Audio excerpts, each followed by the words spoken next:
This has mascara on it, so this has got to be the crying napkin from my live. Okay. Okay. We'll recycle the crying napkin just in case. I'm just warning you. So I'm going to grab one. I don't know. You'll be fine, though. You, like, never cry. I'm going to grab one. Of yeah, course, you said that the last time. But you actually, like, cried and freaking... What? In Run, right? Yeah, and I cried. Like, I actually... Was it Run? I cried. Was it Run? I think so. I'm trying to remember. Either way. Anyway, whatevs. Yeah, you you cried like a little bitch. You're like, oh, you'll be okay. And no, I cried. No, it was prologue. It wasn't Run, it was prologue. Horrible. It was prologue because you were like, seeing them together, so happy. Made me cry. I didn't sound like that. I know, but, it's more funny that way. I don't know what's happening to my hair, but this is what's happening. Okay. Ooh, now I got butterfly stuck in my head. Butterfly. Okay,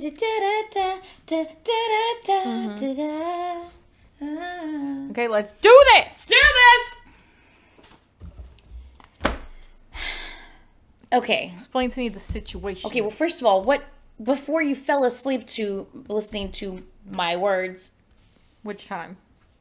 Which time? Wow! Just explain to me the run. I think we should just start this so we can acknowledge things. Let's start this. Let's do this. Let's intro this bit. Let's intro this bitch. Let's do this.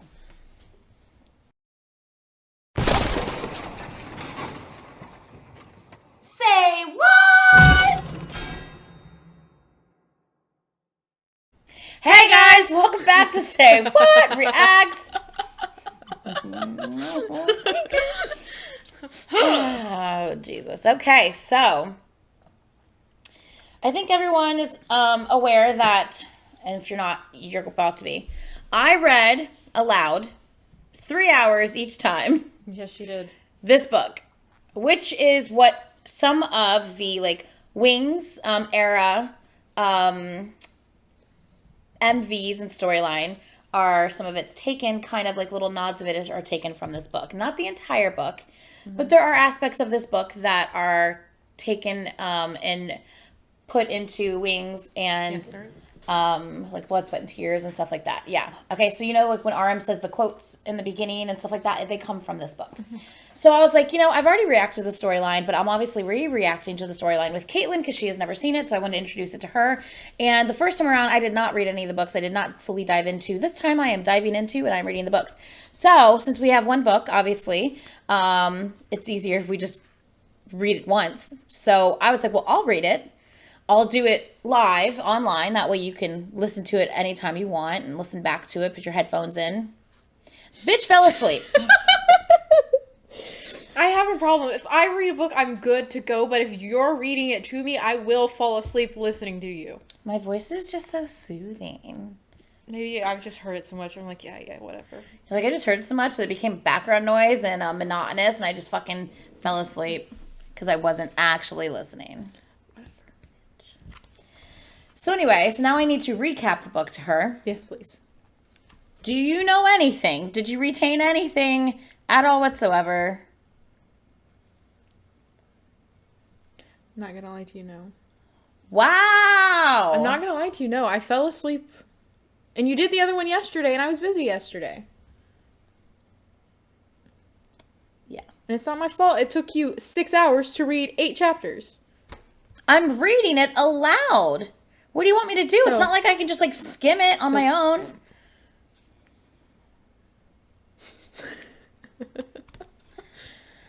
Okay.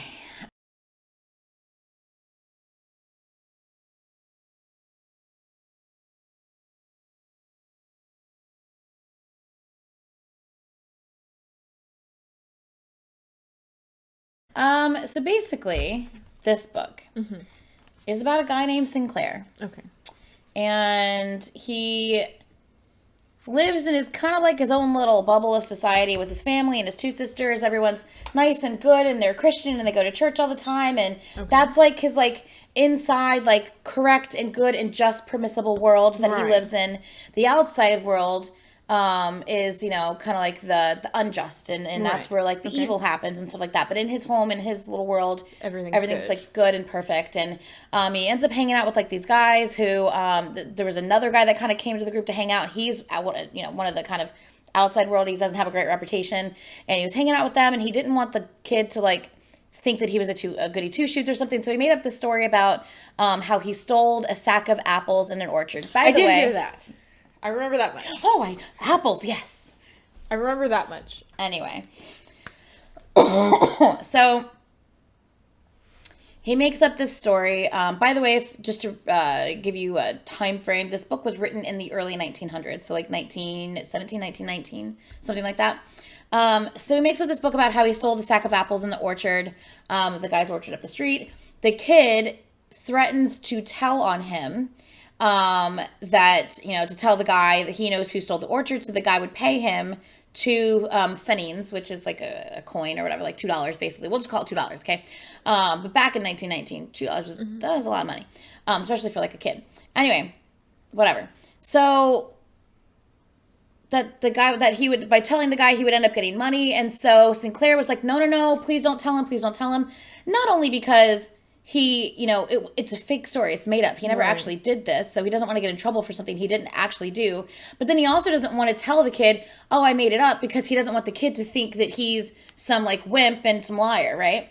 So he ends up, you know, saying to the kid, I'll do anything you want. I'll do anything you want. So this kid's like, okay, well, then you have to get the money for me. And so he can never quite end up getting all the money. So instead, the kid ends up making him do all kinds of, like, things that are, like, horrible and, like, so basically, he ends up feeling uncomfortable in his own home because he feels that now he has become part of that outside world, and he's tarnishing his beautiful, you know, inside home, you know, perfect, you know, place.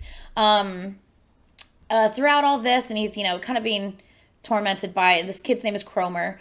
He's kind of being tormented by all this whole thing. Anyway, this other kid named Demian ends up coming to the school. That's who the book's named off of. Ends up coming into the school, and he ends up kind of oddly befriending him in a weird way. Demian approaches him. They end up talking. They take like a religion class and stuff like that in school, and Demian ends up making him question life and question stories and how things are being told to him, like the story of Cain and Abel, for example. The story of Cain and Abel is Cain and Abel were brothers. This is from the Bible. Cain and Abel were brothers. Cain ended up killing Abel. I wish I could remember the exact freaking story. Anyway, then they said Cain was evil, but like I think he was told to do it or something. So like he did it, but then people were saying that Cain was evil, and he has like, you know, the mark of Cain. Have you ever heard of that? That's like, oh, that person's like has the mark. Yeah, they have the mark of Cain. Yeah. So anyway, so Demian ends up basically telling him, you know, well, do you think the story is exactly the way it's described in the books? What if you looked at it from this point of view instead? And he tries to make him rethink his point of view on the story to make it, you know, just think of things from a different perspective. Open your eyes, open your mind, so that there could be different perspective. Yeah, there could be different scenarios. There could be different opinions on how this actually happened. And he was just like, he starts thinking like, oh my God, what if it's that way? But then he was like, no, wait, what are you talking about? No, because acknowledges that everything I've been taught is all questionable and could possibly be a lie. And he's like, I don't want to think that. That's crazy, you know? So Damien's just like, well, I'm just letting you know, like, you know, just think about it. Like, you know, be open to interpret things in different ways. And he was just like, you know, no, I don't want to do that. Anyway, he notices, like, he hangs out with him more. Demian says, I noticed that you seem to be troubled. He figures out that he's having a problem with this Cromer kid. All of a sudden, one day, the Cromer kid doesn't bother him anymore. And he's like, what the heck? So he goes to Demian, and he's like, and at one point, Demian said to him, like, you know, well, if something's giving you a problem, you should just kill him, and it would just make everything better. And he's just like, what are you talking about? And he's just like, that's definitely not the solution. So all of a sudden, when Cromer starts bothering him, he's just like, or stops bothering him, he's like, oh my God, did Demian kill Cromer? So he goes and he asks Demian. Damien's like, no, I didn't kill him. I just talked to him, you know, like, you know, you're welcome type of thing. So Cromer's now not bothering him, but he still feels weird about the Demian kid, so he doesn't really talk to Demian anymore. So he's back in his nice, happy home, his own little bubble, and he feels kind of like safe again, I guess you can say. But this, like, there's kind of this nagging that, like, he feels like he owes Demian in a way, because obviously Demian had helped him. Anyway, he ends up befriending Demian again.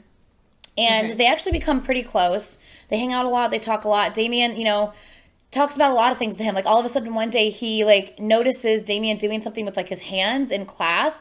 And then he notices, like, a certain kid's behavior, something will happen. He makes, like, a gesture and the kid does something. And he's just like, what the hell? So it's kind of like, are you controlling them? Like, what are you doing? And so Damian's just like, not really. You can't really control people. But, you can heavily suggest it, and so it's like this weird thing where Damian's teaching him to, like, control his mind, control his own mind, and if you think you want something hard enough and that you put every ounce of your energy into it, you can make it happen, type of thought process, right? And so anyway, so he ends up, being pretty close with Demian. Sorry, I'm just trying to, like, skim through the book really quick, guys. He ends up going off to boarding school after he graduates that year. He ends up going off to boarding school away. He's probably, like, I don't know, let's say 16 or so. When he's in boarding school, he ends up running into, like, some kid out, like, in a park, and he was a kid from his class, and he was just like, and he was an older kid in the class, and he's the kid was like, oh, I was kind of giving him a hard time, but not really. But he was like, oh, why don't you come with me to a tavern? So he goes into a tavern. He gets drunk for the very first time. And I think he ended up kind of liking the feeling of, I guess, that kind of, like, disconnect. Because at first, like, he was alone a lot with himself, with his thoughts. And he was content being alone with his thoughts. But then after he went to the tavern and he kept going back to the tavern, he started to become uncomfortable being alone with himself and his own thoughts. Okay. And he liked the feeling of not thinking about that and going out and partying and getting drunk and all that stuff. And, he was starting to hang around with a bad crowd. He started getting a reputation at boarding school. Letters were being sent to his parents saying that, he's going to be expelled and stuff like that. He even went back home for, like, a Christmas vacation, and, his parents were trying to talk to him, and nothing his parents said really mattered. He just didn't care. He didn't give a shit. He was just going to continue to act however he wanted to act, which is so weird because of how everything was in the beginning, Right. And he was, like, so guilty in the beginning for the stupid little lie that he said that started his, I feel like I can't even be part of my happy world because of this lie. And he was, like, so upset with himself, but yet now he's actually being a horrible person. So it's really weird. So anyway, he goes back home from Christmas vacation. He's still kind of acting out, just, still going to the tavern and drinking. But then he passes by this girl. And it changed everything. It changed his entire world. He passes by this girl. He goes immediately back to his dorm, and he's like, I need to remember her face. So he starts to try to draw her. He tries and he tries and paint her. He tries and he tries, he does it again, does it again, does it again, does it again. And finally he's happy. He sees what, he sees as him painting her in front of him. But only it doesn't really look like her. But he can't place who it looks like. He's just like, it's her, but it's not her. Why? It's like, it kind of looks like feminine, but not feminine. And so it's like, what? It's like her, but it's not her. Like, why is it different? And then he can't pinpoint it. He ends up figuring out later that it looks like Demian. It doesn't just look like her. It looks like Demian, but maybe like a female version of Demian. And it struck him as very odd. And he was just like, this is really weird. Why am I now reminded of Demian? He left his window open one day and rain came in and it rained on the picture, and he tried to dry it off, and he put it between, a book to get it to, like, fully dry off. And when he looked at it again, the picture changed again. And now he looked at the picture and he's like, why does that look like me? Very weird, right? And so this picture keeps morphing from this girl to now it kind of looks like Demian, and now it kind of looks like him, and he's like, what the hell's happening? Very weird. Anyway, so he ends up having this, like, he ends up meeting this guy. I forget his name. Starts with a P. I forget his name, though. But he ends up meeting this guy. He's an organ player in a church. He's a little older than him. Kind of weird, little nutty. But the guy reminds him a lot of Demian in a way. Just... He teaches him how to think differently about this or that. He teaches him... Before that, he ended up dreaming... Sinclair had this dream about this bird. And this bird was trying to break free of an egg. This nest. And this bird was trying to break out of this egg. And it had this yellow sparrowhead bird. Anyway, so he ends up drawing this bird... And he didn't know why, but he felt the need. He had to give it to Demian. He wanted Demian to have this picture. Okay. So he didn't even know if Demian still lived at the place that they lived at previously, because he hadn't talked to him in a couple of years. mails. He puts the picture of the bird in an envelope, sends it to Demian. So one day, he's in one of his classes, and all of a sudden, a piece of paper falls out of one of his books, and he's like, "What the heck is this?" He ends up looking at it later, and it says, "Shit, I don't know if I'll be able to even find where that's at." Okay. Got it? So kind of. I found the second time it says it, so that's fine. Okay, so he finds this note in the book, and the note says, "The bird is fighting its way out of the egg. The egg is the world. Whoever wishes to be born must destroy a world. The bird is flying to God. The God is named Abraxas." And it's like, what? So just very confusing, right? And so he was trying to be like, okay, what's the meaning of Abraxas? Like, what's going on? Like, well, he just, the God is named Abraxas, is going over and over in his head. And he ends up figuring out that Abraxas is kind of like the god of evil and good. Like he's not good, he's not evil. He's almost like the ultimate neutral in a way. Okay. Because nothing can be too heavenly or too good, but nothing can be too like horrific and awful either. Like there's an in between. Yes, yeah. So basically, kind of like saying that. And that was what Demian was trying to teach him and that's why he's like, he felt that this letter had to have been from Demian. This letter had to have come from him. So he must have gotten my letter, but how did this come back to me? Like, how did he get this back to me? So he, that's what Demian was trying to teach him all along, is just like, if you're accepting that God is all good, then you have to be accepting, since there is evil in the world, that in that case, there is, a Satan. Either you're accepting that God is both good and evil, and if you don't choose to accept that because God is supposed to be the ultimate good, then you have to accept that there is a God of the evil, which would be Satan. You know what I'm saying? Okay. So there has to be two sides of the coin, right? There can't just be all good. Like, it's kind of like, how they're with the whole persona thing, like there's a light and a dark, there's that shadow, that whole thing. So anyway, he finds that it ends up just really sitting with him, and he wants to know more about this Abraxas. What the hell is this? What is this? So he finally feels like he has, between this Beatrice lady, Beatrice is the girl he ran into. That's what we're calling her.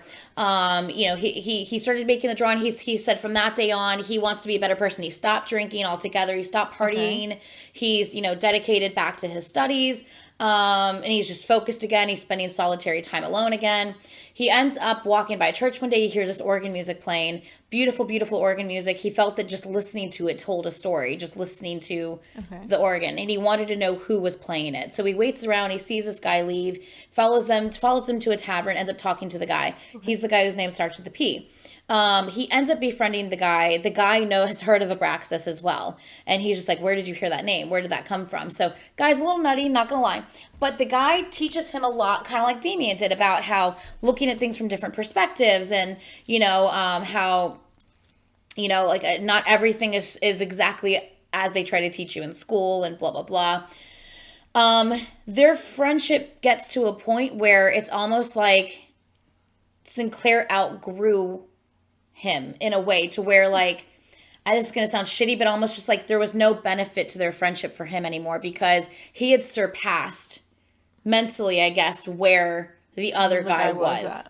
Yeah. So it's kind of like at one point in their friendship, he said something to the other guy, and at that moment they realized that the other guy, like, really wasn't living to the things that he was trying to teach Sinclair. Okay. And at that moment, it kind of put like a rift in their friendship. Not that he tried to do that, but he was just speaking very honestly to him, and it just was kind of blunt, and it came out. And that kind of, like, they might have talked a couple times since then, but that was kind of the end of their friendship, which it was kind of like their friendship had kind of come to pass anyway. Like, it kind of lived its course, I guess you could say. He ends up graduating, going back home. In going back home, he had this dream where he would go back home, and there was a coat of arms above their door, and the coat of arms had this bird, and that bird kind of reminded him of this whole bird thing, taken out of the shell, blah, blah, blah. And it was weird because this dream he kept having, like, he would walk into his home, he'd see the coat of arms, and this woman, which should be his mother, would come out to greet him, only it wasn't his mother, even though it should have been his mother, but it wasn't his mother. And when she hugged him, he felt more than just like motherly feelings. He felt everything. He was happy, yet he was sad. He was conflicted. Yet he, felt like it was a lover in the same instance. It was very weird, and he was very confused by it. And he's like, why is this happening? And then I can't remember what exactly triggered this, but at some point he felt that he needed to see, God, what made this happen? I'm sorry. I'm trying to remember. He needed to see Damian's mother. That's what he ended up coming out. Like he wanted to find Damian again. That's actually what it was. He needed to find Damian again, and he wanted to find Damian's mother. And I can't remember exactly where the Damian's mother thing came from or how he realized that, but he just felt this like need where he had to find her. And he searched for a long time just to try to find Damian again, because they had moved and he had no idea where they were. But remember, they had the whole, if you want something hard enough and you put all of your energy into it, you will find it. And Damian at one point told him that he had the mark, and he was just like, what mark? And another thing he said to him is like, the mark of Cain isn't a physical mark. It's just something about that person. And so, and he's like, we have the mark too. So it's like they have like this connection, right? Anyway, this is all very confusing. I'm trying to recap. It's already like 20 minutes into this recording. I'm sorry. But it makes sense. Okay, good. It's a lot. So then he finally, out of a lot of searching, finally comes to, he found Damian. Okay. And Damian, the next day, they reacquainted with each other. And then the next day he's like, come by our house. And he comes by the house, he opens up the door, and it's his mother. And at that moment, everything made sense to him. That was the picture. He's like, that's her. That's the picture. That's why it looked like Damian, but not. But that's why it looked... Because it was his mom. Yeah. But then again, he was kind of like, but why did it kind of look like me? It was just... He was still really kind of confused, but he was like, that's her. That's my destiny. That's where all of this is making sense and coming, together. Yeah, it's very interesting. So now he's just like, she's who I'm supposed to be with. You know what I mean? So, yeah. So, but I mean, because he's never been with anybody before, ever. So anyway... But he's still conflicted because obviously it's his friend's mom, you know what I mean? Right. It's very, she's obviously older. She said that, she kind of knows his feelings. It's almost like they're like all connected mentally in some weird way because they all like bear the mark of somehow. So it's almost like they can kind of speak to each other without speaking to each other. That sounds weird, but not really. Like for instance, I get what you're saying. Yeah. Like if he really, really wants something, she can tell. Like I know you're feeling this, you're wanting this. Think about this, and blah blah blah blah blah. So her and Damian continue to help and try to teach Sinclair and help him grow as an individual and learn things and learn how to, search within himself and blah blah blah to find the answers he's looking for. They all kind of have these like he said, in order what did he say, in order to something or else you have to destroy a world in order to become new or something like that. Whoever wishes to be born must destroy a world. So they start having, all three of them start having these kind of odd dreams about something crazy is going to happen. Like something's going to happen. What we've all been talking about for all this time it's going to happen. We don't know when, but it's going to happen, right? He ends up finally confessing fully his feelings to, her name's Lady Eve, by the way. Lady Eve is his mother. Okay. Damian's mother. He ends up kind of fully confessing the feelings to her, but and he does it all through his mind. He kind of did a connection thing, oh, I wonder if she heard me, type of thing. And instead of her coming, Damian came running on a horse, and the war was starting. They live in Germany, and this is in the early 1900s. Oh. So World War I, I'm assuming. So the war was happening, and Damian was going to be drafted. He's not drafted. He's a lieutenant. So Damian was going to have to leave to go into this war. And of course, at the age that Sinclair is, he was definitely going to be drafted to be part of the war as well. So it was a matter of this. We knew something was going to happen. This is it. This is destroying the world to create the new, type of thing. They knew something was coming. They just didn't know what. So throughout this whole thing, he has to say goodbye to Damian. He has to say goodbye to Lady Eve. So when he says goodbye to Lady Eve, she gives him a kiss, for the first time on the lips, and scandalous. But it was kind of motherly at the same time, but not really. You know what I mean? Because she had been there, kind of guiding and helping teach them. But still kind of letting them do their own thing. Oh, and throughout this whole thing, there was a kid that he knew that was like going to commit suicide, and he kind of saved him from that, that was just a little side story. Anyway, which is really cool though. So he ends up going off into the war. I feel like I might be missing something. I don't know. He ends up going off into the war, and all of a sudden, like, he has this like dream where like he's like sitting there and he's looking up into like the sky. No, he's looking up at a woman. I don't know. There's like stars, and all of a sudden the stars. It was a woman. He's looking up at a woman's face, and all of a sudden there's like stars like in her forehead or something. And all of a sudden it burst into like 1,000 million little freaking stars and made the loudest noise ever. And then all of a sudden next thing he knew, he was on the ground, and there's something over him, like talking to him, which I'm assuming was a bomb went off. Like he probably got hit with like a bomb, and like the shrapnel is like the 1,000 stars that he saw. He remembers being carried from this place to that place, being wheeled into the wheelbarrow here, being carried on a stretcher there.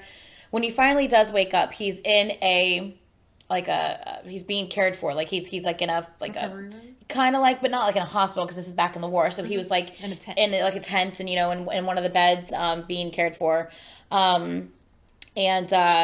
He looks over, or no, he feels someone, and he kind of looks over, and it's Demian, and Damian's right there. And basically Demian, is whispering something in his ear, and basically Demian tells him, hold on, let me see if I can find it. Not that it's like important that I tell you exactly this, but so he says, young Sinclair, pay attention. I'm going to have to depart. Perhaps you'll need me sometime again to protect you from Cromer, which is back in the day, or something else. If you call me then, I will no longer come riding so crudely on a horse or on a train. Then you'll have to listen within yourself, and you'll notice that I'm inside you. Understand? And one thing more. Lady Eve said that if ever things went badly for you, I was to give you the kiss from her that she sent along with me. Close your eyes. So he closed his eyes. He felt a light kiss on his lips, which there was always a little accumulation of blood that wouldn't decrease, which I felt weird. And then I fell asleep. So it says that basically the next morning he woke up, he looked over, Demian wasn't there. It was just some stranger he'd never seen before. So it says, the bandaging hurt. Everything that has been done to me since then has hurt. But whenever I find the key at times and descend all the way into myself, where the images of destiny slumber in the dark mirror, I need only lean over the black mirror to see my own image, which now looks exactly like him, my friend and my guide. Okay? So my question at the very end of all of this, I was like, this is very interesting. So at the question of all of this, I said, sweet, so is Demian real? Right, because it feels like he isn't. Right, that's what I said. I was like, I feel like Demian isn't real. It feels like he isn't. It feels like it's just like someone he made up in his mind. That's what I said. And then I was trying to relate it to things. I was like, how kids make up imaginary friends to help cope with something, and stuff when he was younger. He kind of helped guide him away from like the pure and innocent lifestyle to see like reality. Yeah. Interesting. Yeah. So I had a couple people DM me. I'm gonna read their DMs real quick. Okay. So I think the best one that I saw was this one. It was from @Crazy for Myself. So thank you. It says, Hesse positions the war at the end of the novel in order to contrast Sinclair's development into a willful and independent human being with the horrors of the world. Here, a direct reference to World War I. By the end of the book, Sinclair has finally broken free. He is now prepared to face the challenges and sometimes horrors of the world. Additionally, he is now prepared to battle with those who would try to keep him and others to the old order of things, a good Christian life. The war, then, is a metaphor for the struggle that Sinclair will face in the world as one who attempts to fully express all aspects, both good and evil, of their personality. That the book then ends with the war unresolved indicates that it's not at all certain to what extent Sinclair will or can succeed in his struggle. It is also likely that Hesse didn't want to discuss the outcome of the war in the book because the war was still going on while he was writing the book, and he didn't know what the outcome would have been. In the final scene, Sinclair's initial yet unresolved discomfort with Demian is finally alleviated, which is the debt he felt he owed for Cromer. The discomfort with Demian is finally alleviated, and he finally becomes his own man. He has always felt odd about the fact that Demian saved him from Cromer. Demian brings up the incident in such a way that it's like an old childhood memory, an episode that can now be forgotten. Sinclair is now fully independent, this signified by Damian's telling him that he will no longer physically come to Sinclair. Rather, Sinclair carries within him now the means to take care of anything for which he usually would have needed Demian. He simply needs to look at himself and use his own resources to solve whatever problems arise. Sinclair's transformation has been completed. Interesting. That was a great little end recap, summary of what this all means now. Yeah, so I thought that was really, really cool. And something else that they said, now think about this. Think about what Map of the Soul 7 is about. It's about accepting your shadow. And in the On MV, they started off at a war scene and finished it off with the doors opening and them having a new beginning and the dove being set free. They have completed their transition. They did. So that's just very interesting. And then she also said, I just read that and think about the On MV, the Christian life, the Christian references, Noah's Ark, the thorns, etc. So yeah, so I thought that was really, really cool. I think the other one that I was going to refer to might have something to do with storyline, so I'm not going to go into that. So yeah, it was a very interesting book, that's for sure. That was a long ass recap. So, but it all made sense. Okay, I'm glad it all makes sense. Still confused by a little bit of it because there was a lot going on in the book. But yeah. I'm just trying to store it in my brain because I'm trying to. No, everything we're about to see is not directly. The book is not this. Yeah. There's just little pieces of it that you can apply to But this. I feel like I still need to remember the story. Yeah, I mean, there's little pieces of it that you can apply. Of course, there's going to be little details in the book that I'm like, ooh, interesting. And it obviously directly referenced something that, or this video, one of the videos directly references something in the book, but you didn't read the book in detail, so you might miss those references, but I'll try to point out anything that I felt was referenced in the book that's in here. Okay. Interesting. That was a long ass recap. I hope you guys enjoyed. So if you guys ever wanted to read this, you're welcome. You just got a half an hour recap of a 109 page long book. You're welcome. So I hope you enjoyed that recap of the book. I've learned a lot. Demian. So if you want to know what this book is about, how it could possibly involve wings without fully having to read it, I do have part 1 and part 2 of me reading it, so you can listen to it like an audiobook. And if you just want the quick recap, I just did that. So you are welcome. You're welcome. Have fun with that. And we are going to go and start reacting to wings. We will see you guys in the next reaction. Bye! You smacked me in my noggin. Sorry. It's not very nice.